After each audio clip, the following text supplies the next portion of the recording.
the air. Before J.J. Abrams became Jar Jar Abrams by some, he had a little action thriller from the early 2000s to the start of the mid-2000s called Alias. In case you missed out, Alias was this drama action espionage show that aired on ABC for 5 seasons of 105 episodes from September 30th, 2001 to May 22nd, 2006. It followed Sydney Bristow, played by Jennifer Garner, a double agent for the CIA posing as an operative for a criminal organization known as SD6. The show's action, combined with some themes of family, prophecy, trust/betrayal, underground operations, and later seasons' character development, helped make Alias an engaging show for the time, and I still think it holds up well. It was also a part of that era in the late 90s to early 2000s that had a lot of shows with strong female protagonists before people did it to score brownie points. Such other shows include Buffy, Xena, La Femme Nikita, and Dark Angel, so go watch Alias if you haven't. Naturally, with such a successful show, the concept would also make for a pretty good game, right? That is, until you see who made it. Yep. Just like every other licensed game schlock of that era, it was made by Acclaim, specifically developed by their Cheltenham studios. Hell, it was the last one made by said studio before Acclaim went under. It seems this game was in development for some time, seeing as how it takes place in an earlier season, and when it came out, the show was on Season 3. It was originally supposed to come out in fall of 2003, but likely because of Acclaim's troubles, it was delayed. Despite also bringing in many of the show's talent, with the game's plot being written by Breen Fraser and Abrams himself, this game ended up nothing more than a clunky, mediocre action game.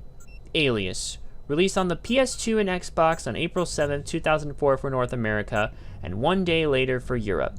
A PC version followed on May 28, 2004 for Europe, and June 17, 2004 for North America. What went wrong? Let's find out. The game's plot is set between episodes 19 and 20 of Season 2 of the show. Sydney is called in on her day off, so you already know something is going wrong.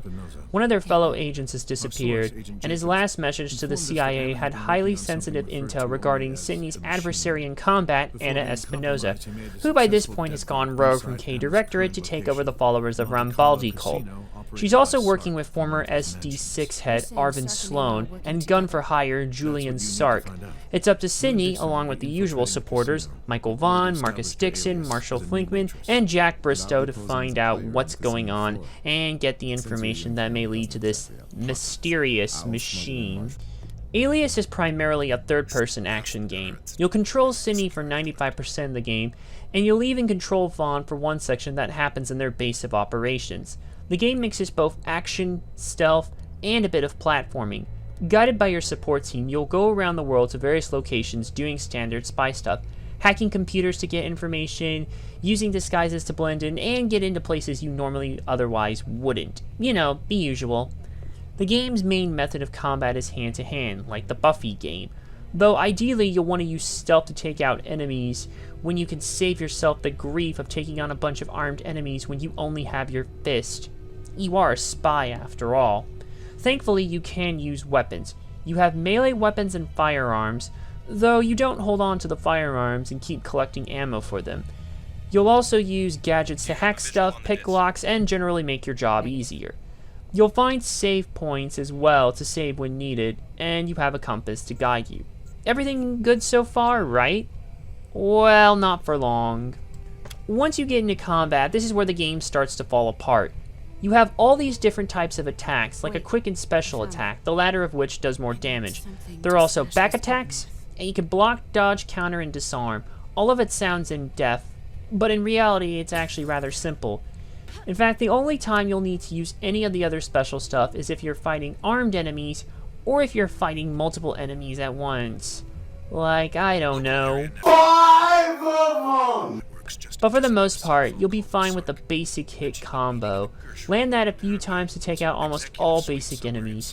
Bosses do require a bit more effort though, so there is that. In fact, those are the only really difficult moments in the game. Certainly not because of the AI. The AI is only difficult, like I said, when fighting bosses, armed enemies, and multiple ones at once. Otherwise, they're kind of a pushover. On top of that, there are too many combinations to memorize, and they sometimes don't even work. You have to time it exactly and be in the exact position to pull it off. If you're a tad bit off, the special moves don't work, and sometimes they don't even work at all. On top of that, some of the gadgets are a real pain in the ass, mainly the lockpick. You have to move the pick right with the pins to start the process. It's not too much of a problem on consoles with the analog stick, but it's a nightmare on PC with the mouse. Most of the other ones are fine though. Movement also isn't particularly well thought out.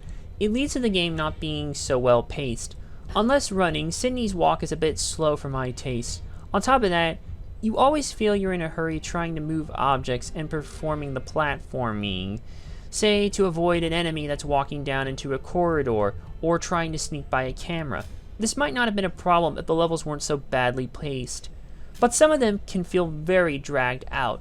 A couple of them are short, but most of them can go on for 30 minutes to an hour at a time. Even longer if you're playing for the first time, where you're probably going to die a few times, maybe more. And you combine that with the rough combat, the fact that the levels are often maze-like at times, the trial and error nature of the stealth, you have a game that feels much longer than it actually is. Die Hard fans may be fine with this, but everyone else is in for a rough time. Camera is competent for the most part. There may be a couple points where you get stuck or miss an enemy, but it does a decent enough job of keeping track of the action. The controls also work fine when they actually want to work, and you know which combinations to use in which situations. On the plus side, the game looks fine. The graphics are good, but not great. In-game models look accurate to the characters on the real show, and environment textures fit the levels fine, but some of them are a bit repetitive because of how the levels look. Other character textures look fine, objects look good, and the only real letdown are the FMV cutscenes where the models don't really look as good. The game's UI is pretty faithful to the show, and does a good job of making you feel like a spy, though the menus do feel a bit more time-consuming. Navigating to select gadgets in particular isn't the most ideal way to do it, and it's not as smooth as Metal Gear Solid. Sound is on point for this game. For starters, the music almost feels as if it was lifted from the show. This is in part thanks to show composer Michael Giacchino returning to compose the score alongside Chris Tilton. Music has familiar motifs to both Alias and fans of spy music in general. Sound effects are also good. Attacks with weapons sound like they should. Same with punches and firearms, though only the firearms really pack the major punch that you would expect. Other sound effects sound as they should and fit the situations well. Voice acting does the job good. Every major cast member reprised their role from the show. Jennifer Gardner, Michael Vartan, Victor Garber, Ron Rifkin, Carl Lumbly, Kevin Weissman, and David Anders are all here. Sadly, Neil Kaplan, who played a role at this point in the timeline, is not portrayed by Christian Slater, who I guess even though his big screen career was over and couldn't have cost that much, Acclaim couldn't afford him because of all the financial trouble they were in. And Gina Torres' MIA is Anna Espinosa. They didn't even get a decent sound alike for her. She sounds more like Olga Gurlukovich from Metal Gear Solid 2. There's not really any replay value here. Once you beat it, you have no reason to go back. Alias is a game that, while presenting the license with respect, the actual gameplay is a letdown. It looks, sounds, and can play well at times, but the game is bogged down with a confusing control scheme that doesn't fully work, lackluster AI that's only challenging in large amounts / armed with firearms, some troubling gadget controls, and the game really only feels like it was made for die-hard fans. Non-fans will probably have a hard time following the plot due to the fact that the game is so rooted into the show. I only recommend this game to die-hard fans of Alias who haven't played that, since they have the most to gain out of it. Everyone else, just play a different action game. I give Alias a 2.5 out of 5, and because of the PC version's further problems, I give that port a 2 out of 5.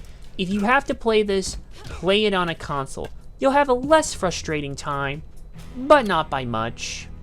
Thanks for watching. If you like what you saw, click the big red button below to subscribe.